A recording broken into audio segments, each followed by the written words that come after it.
There is a problem as we get older where we develop what's called a brain energy gap.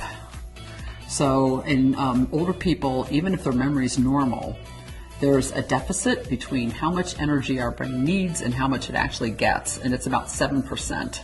Dr. Stephen Cunnane in Canada has found this with ketone and glucose PET scans, that there's this deficit. And he's also found that taking MCT oil, he's studied 2 tablespoons a day and then 3, that you can fill in the brain energy gap with just simply by taking MCT oil. There are many benefits to using MCT 143. First of all, it has MCTs, medium chain triglycerides, in it. And medium chain triglycerides are ketogenic. They increase ketone levels, and they also have other interesting properties. For example, C10 is an MCT. C10 stimulates mitochondria in cells to multiply. So these are the little factories in the cell that produce ATP, which is the energy that drives all the functions of our cells. And so if you can increase the number of those little factories, you can increase the energy output of your cell.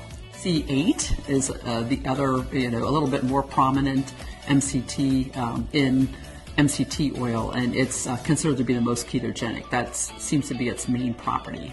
But the cool thing about MCTs is what is not converted to ketones in the liver is used immediately as fuel. So like muscle art, the brain, can use MCTs directly as fuel as well. Another component of MCT 143 is the coconut oil.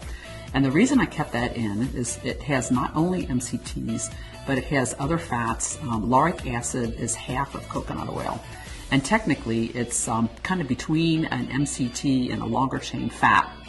But lauric acid is antimicrobial. It kills all kinds of bacteria, viruses, fungus, and protozoa.